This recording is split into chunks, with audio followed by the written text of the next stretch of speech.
Hola, hoy vamos a meternos a fondo con una idea que, bueno, cambió bastante las reglas del juego sobre cómo vemos la inteligencia y también la educación. Hablamos de la teoría de las inteligencias múltiples de Howard Gardner. Eso es. Y para explorarla, pues nos vamos a basar en el propio Gardner, en su libro Inteligencias múltiples, la teoría en la práctica. Un texto clave, ¿sí? La pregunta de fondo es potente, ¿eh?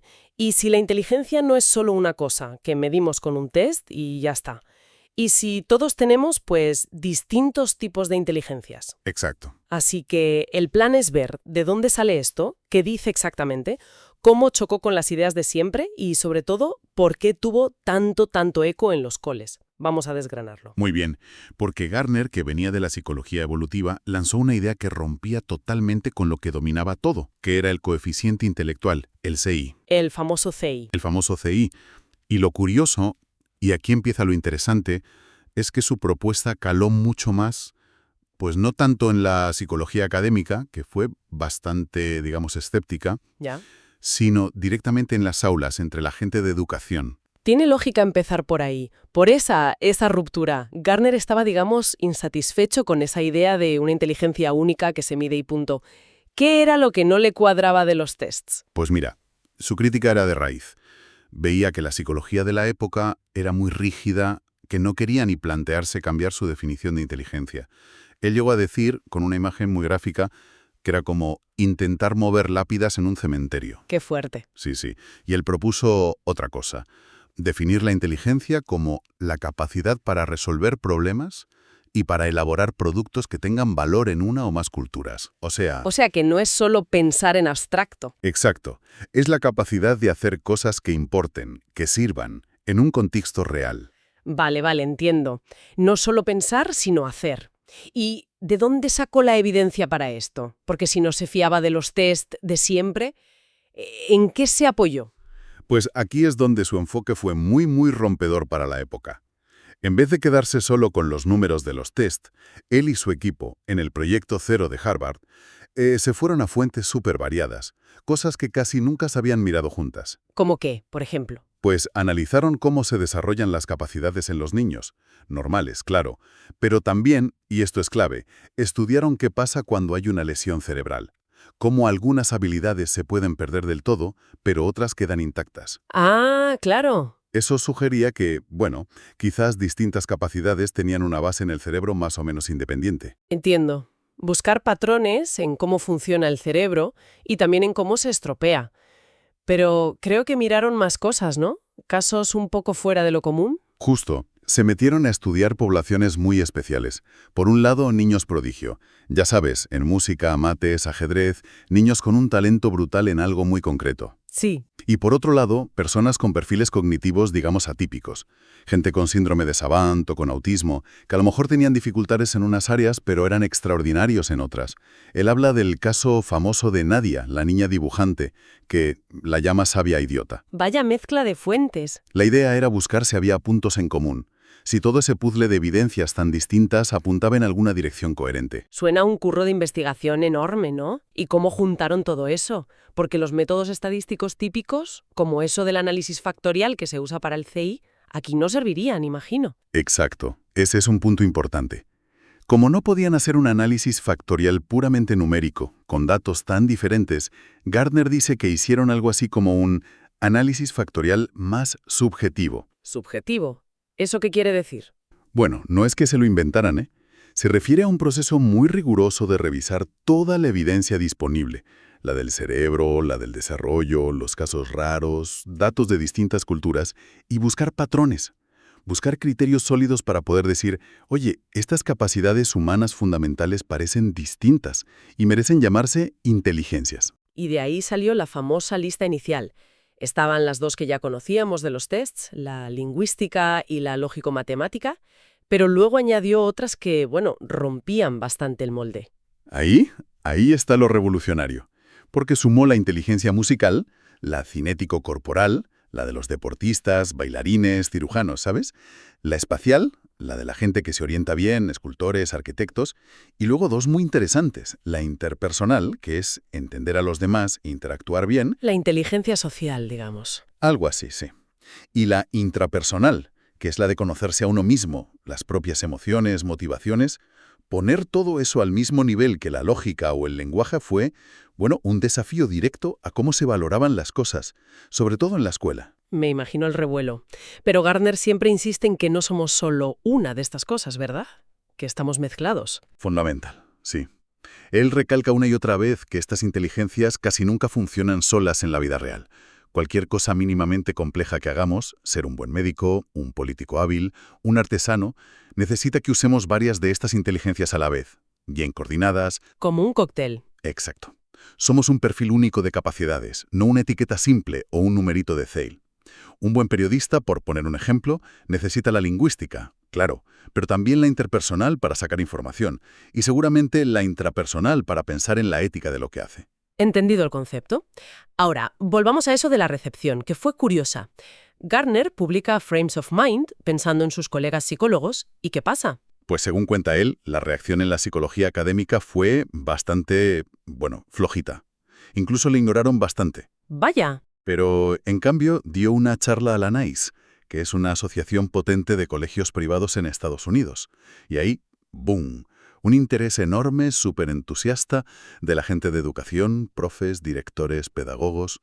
Qué curioso. ¿Y por qué crees que conectó tanto con ellos y no con los psicólogos? ¿Qué explicación daba Gardner? Él sugiere que la teoría actuó como una especie de test de Rorschach para los educadores.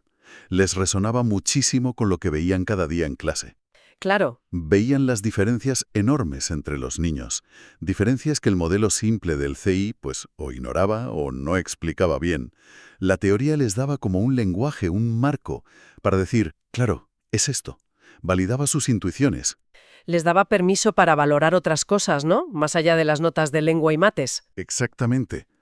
Sentían que les daba una base, digamos, científica para algo que ellos ya intuían, que había algo que no funcionaba bien en cómo se medía la inteligencia en la escuela. Entiendo. Y ante ese interés tan bestia del mundo educativo, ¿qué hizo Lerner? Porque podría haber montado un negocio con esto, ¿no? Tests, cursos... Sí, sí. Él mismo cuenta que enseguida empezaron a salir seminarios por todas partes, materiales, supuestos test de inteligencias múltiples. Él se mantuvo un poco al margen de todo eso. No los apoyó directamente, pero tampoco se puso a desmontarlos uno por uno. ¿Y qué hizo entonces? Pues decidió, con su equipo del Proyecto Cero, centrarse en investigar en serio las implicaciones educativas de la teoría.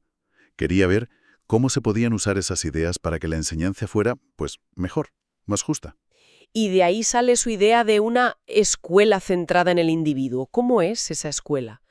Porque no suena a una receta fija. No, no, para nada un manual. Es más bien un conjunto de principios. Parte de dos ideas básicas que hoy nos parecen quizás de cajón, pero que chocaban con la escuela de entonces, tan uniforme. ¿Cuáles son? Primero, que no todos tenemos los mismos intereses ni las mismas facilidades, y muy importante, no aprendemos igual. Y segundo, que hoy en día es imposible saberlo todo. La cantidad de información es brutal.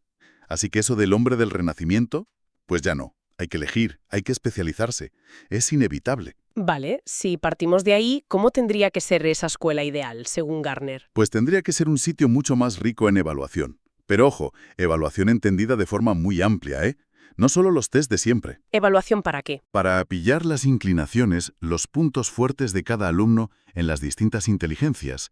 La meta sería poder conectar a cada chaval no solo con las asignaturas que se le dan mejor o le gustan más, sino también con las maneras de enseñar esas asignaturas que funcionen mejor para él o ella, según su perfil. ¿Suena bien? Y muy importante también, ayudarles a ver cómo esas capacidades que tienen podrían conectar con caminos en la vida, con trabajos futuros. Es ambicioso. Implica que los profes tengan roles distintos. Gardner sugiere figuras nuevas. Habla de un gestor estudiante currículum, alguien que ayude al alumno a moverse por las opciones del cole, a encontrar su camino. Como un tutor personal, pero más enfocado en las inteligencias. Del colegio, prácticas en empresas, contacto con mentores, ir a museos, colaborar con talleres locales. Esto es súper importante para desarrollar las inteligencias que igual en clase no se trabajan tanto. Pero aquí surge una duda. ¿No hay peligro de etiquetar a los niños demasiado pronto? Decir, tú eres el musical, tú eres la espacial. Gardner se daría cuenta de ese riesgo, ¿no? Totalmente. Él lo dice clarísimo. Cuidado con el etiquetamiento prematuro. La idea no es meter a nadie en una caja, es justo lo contrario. Es identificar un montón de puntos fuertes para poder ayudar a desarrollarlos, para abrir muchas puertas al éxito. Ya.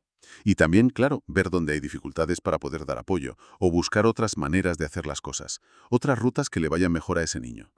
Se trata de ampliar, no de cerrar. Y para fomentar esa mirada más amplia, él critica algunos sesgos que tenemos muy metidos dentro. Habla de 3 ismos. ¿Te acuerdas? Sí, sí. 3 prejuicios que él veía como un lastre. El occidentalismo, esa manía de poner la lógica y el lenguaje en un pedestal, como si fueran lo único importante, lo superior. Que sigue pasando mucho, ¿eh? Muchísimo. Luego, el testismo, la obsesión por medir solo lo que es fácil de medir con un examen de lápiz y papel, y dejar de lado capacidades súper importantes pero más difíciles de cuantificar así, de forma estándar. Vale, occidentalismo, testismo y el tercero, El mejorismo. mejorismo. Suena raro. Lo usa con un poco de ironía, sí. Hace referencia a un libro famoso, The Best and the Brightest, sobre los asesores que metieron a Estados Unidos en la guerra de Vietnam. Gente brillantísima en lo analítico, supuestamente. Ah, vale. Garner usa mejorismo para criticar esa creencia peligrosa de que un solo tipo de inteligencia, normalmente la lógica, la analítica, es la mejor y sirve para arreglar cualquier problema, sea social, político o lo que sea. Es una crítica a la soberbia intelectual, digamos. Entendido. Y frente a esa visión única, él propone una herramienta muy práctica para enseñar: los puntos de acceso. ¿Puedes explicar un poco qué es eso? Es una idea pedagógica muy útil. La cosa es que cualquier tema importante que enseñes, la evolución, la democracia, el Quijote, lo que sea, puedes y deberías enfocarlo desde distintas puertas de entrada, desde distintos puntos de acceso, Puertas que conecten con qué. con las diferentes inteligencias de los alumnos. Por ejemplo, puedes explorar un tema contando historias, acceso narrativo, o analizando números y datos, lógico-cuantitativo, o haciéndote preguntas filosóficas de fondo, fundamental, o fijándote en la belleza, en la forma, estético, o haciendo experimentos, construyendo cosas, experimental. Usar varios caminos para llegar al mismo sitio. ¿El objetivo es solo que más alumnos lo pillen? No solo eso, aunque también ayuda, claro. Si usas distintas vías, es más fácil que alumnos con perfiles diferentes conecten con el tema. Pero lo más importante es que abordar algo desde muchos ángulos ayuda a entenderlo mucho mejor, de forma más profunda, más rica. Claro, ves más caras del asunto. Exacto. Evitas quedarte con una idea simple o estereotipada. Ayudas a construir un conocimiento más sólido que luego puedan usar en otras situaciones. Tiene toda la lógica. Pasemos a la práctica, entonces. ¿Cómo se ha llevado esto a los coles? Garner cuenta algunos proyectos concretos que se inspiraron en su teoría. Sí, documentó varias experiencias pioneras que intentaron aplicar estas ideas. Por ejemplo, el proyecto Spectrum, que era para niños pequeños, de infantil. ¿Y qué hacían? Pues, en vez de pasarles test, montaban en el aula distintos rincones con materiales súper variados. Un rincón de naturalista, otro de construcción, de contar cuentos, y observaban a los niños en acción, viendo qué inteligencias usaban, dónde destacaban. Sin notas, solo observar. Buscaban identificar perfiles que él llama en diente de sierra, o sea, niños que tienen picos que son muy buenos en algo específico, en contraste con la idea de una nota general para todo, la G. Cuenta el caso de un niño, Jacob, que se negó a hacer un test típico, pero que en Spectrum vieron que tenía un potencialazo en arte y en números. Qué interesante para detectar talentos pronto. ¿Y para niños más mayores? Pues habla de colegios enteros que adoptaron la teoría como filosofía general. Menciona la Key School en Indianápolis, que la montaron profes inspirados por el libro. ¿Y cómo funcionaba? Inteligencias. Y la evaluación también era distinta. Miraban muchas cosas. El proceso, si entendían bien los conceptos, la calidad del trabajo final, cómo lo comunicaban, si reflexionaban sobre lo que aprendían. Una evaluación más completa. Y creo que también menciona un proyecto para las arques, ¿puede ser? Sí, Arts Propel. Era para educación artística en secundaria. La idea era ir más allá de que los chavales simplemente hicieran cosas, produjeran obras. ¿Qué más incluía? Pues metieron de forma explícita la percepción, o sea, la capacidad de mirar, analizar y entender obras de arte, las suyas y las de otros, y la reflexión, que es pensar de forma crítica sobre tu propio proceso creativo, tus decisiones, tus dificultades. ¿Y cómo lo hacían? Una herramienta clave eran los procesofolios. Procesofolios. ¿Qué diferencia hay con un portafolio normal? Pues que un portafolio suele enseñar solo los trabajos finales, los mejores. El procesofolio, en cambio, documentaba todo el viaje del aprendizaje. Ah, interesante. Incluía bocecos, ideas que no funcionaron, borradores, las críticas que recibían y también reflexiones escritas del propio alumno sobre por qué hizo esto o aquello, qué problemas tuvo. El foco estaba en cómo se desarrolla la habilidad, no solo en el resultado. Evaluaban la producción, sí, pero también la percepción, la reflexión y la intención del trabajo. Lo que parece común a todos estos proyectos, Spectrum, Key School, Arts Propel, es que ponen mucho el acento en el contexto real, en hacer cosas con sentido y en que la evaluación sea parte del aprendizaje, no un examen al final y ya está. Exactamente. Son ejemplos de lo que se llama evaluación ecológicamente válida, o sea que tiene sentido dentro del entorno donde aprendes. Y es importante decir que Gardner no los vende como la forma de aplicar su teoría. Claro. Son ejemplos inspirados por la teoría, pero que se adaptaron a cada sitio y que fueron cambiando con la experiencia real. No hay una única receta IEM. Está claro. La teoría es un marco, no un corsé.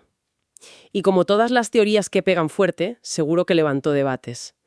¿Cuáles son las preguntas típicas o las críticas que le hacían a Gardner? Pues una muy común era: ¿por qué te empeñas en llamar inteligencia a cosas como la música o el deporte, que toda la vida hemos llamado talento?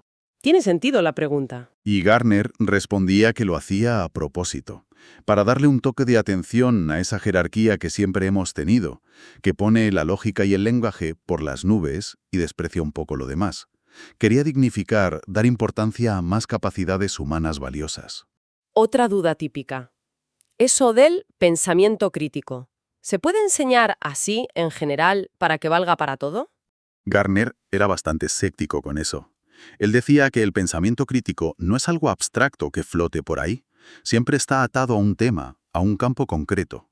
O sea, ¿piensas críticamente sobre historia o sobre física? Exacto. No creía mucho en eso de enseñar técnicas de pensar sueltas y esperar que luego la gente las use en cualquier cosa. Hay que desarrollar el pensamiento crítico dentro de cada materia.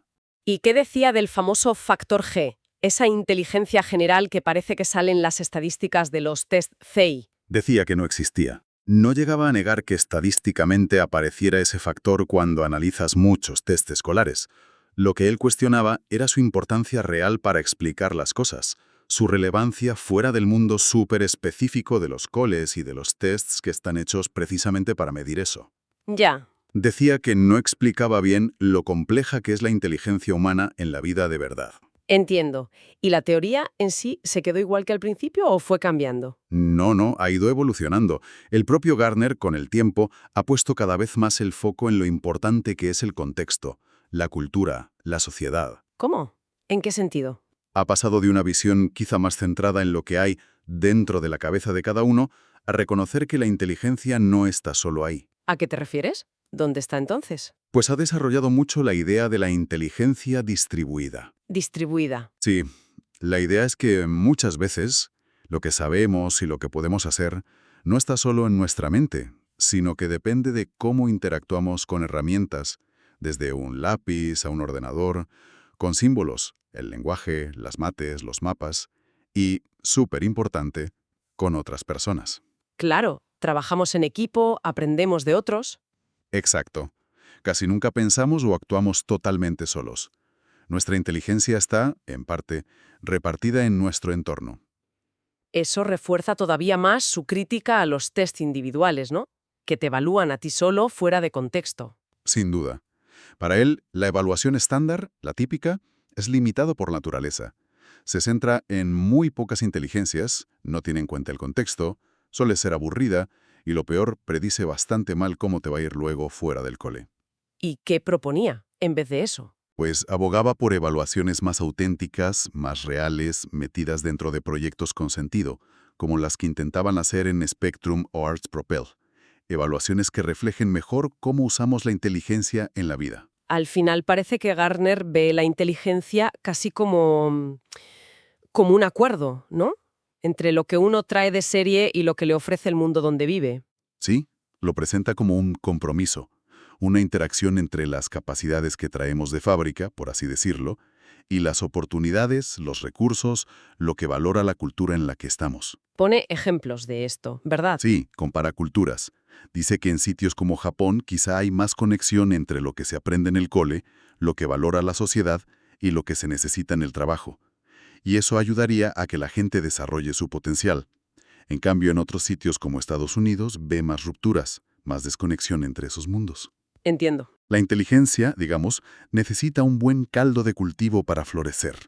Necesita que haya un buen encaje entre la persona y su entorno. Entonces, si tuviéramos que resumir las ideas gordas que nos deja Gardner, ¿qué diríamos? Que la inteligencia no es una, sino muchas.